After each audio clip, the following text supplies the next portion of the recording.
Hi, welcome to the catch of the day, and I'm going to be reading today's catch uh, today, which is the 7th of July in 2022. And the catch today is titled, What Christians Should Be Known For. I'm for the separation of church and hate. That was a popular bumper sticker that speaks a volume of truth. Every once in a while, it becomes necessary to refocus our sight. Who are we as Christians? What do we stand for? And what are we supposed to be doing? This has become increasingly hard to do and increasingly necessary in a society where Christians have become associated with causes that run far afield of what Jesus championed and the early church adopted. So much so that before we can talk about what a Christian is, it becomes necessary to point out what a Christian is not, because the presuppositions formed by a culture war will color everything else you try to say and do. In effect, Christians have been branded by our culture, and in order to talk with Christians or non Christians about what it means to follow Christ, it now becomes necessary to say, it's not that, it's this. It's a lot like Christ's statement, repeated often in the Sermon on the Mount. You have heard it said, but I say to you. You have heard it said that a Christian is against abortion, anti LGBTQ, in favor of the right to bear arms and for their own religious freedom.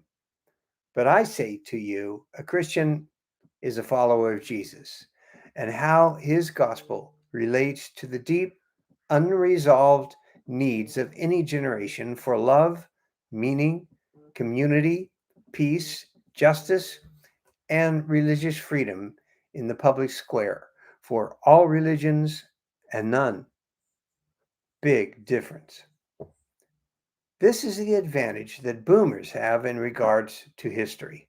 We can go back to our formative years during the Jesus movement when our Christian faith was carved out of a fresh look at the New Testament church and a freedom to forge new paths.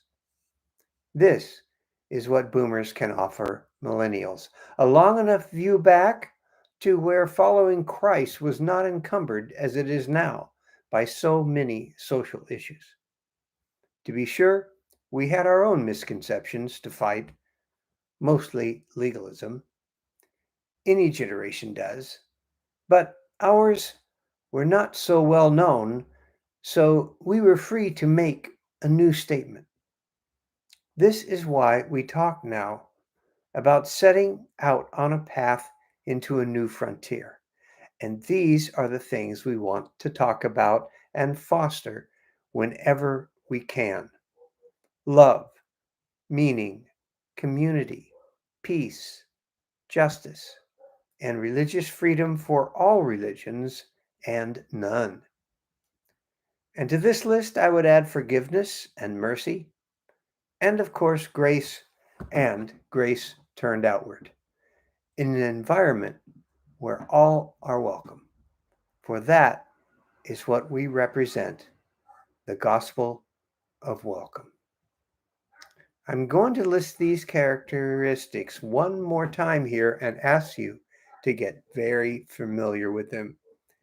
Think of this list as a sort of litmus test with which to identify what you want to invest in as you take up your place in the world.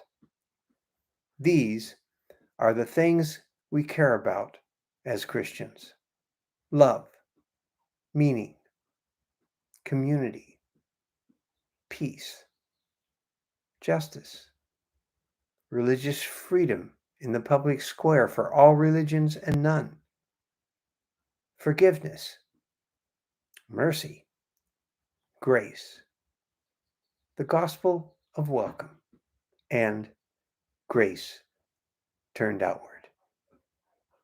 These are the things we should be known for as Christians. This is John Fisher for the gospel of welcome and grace turned outward. Till next time.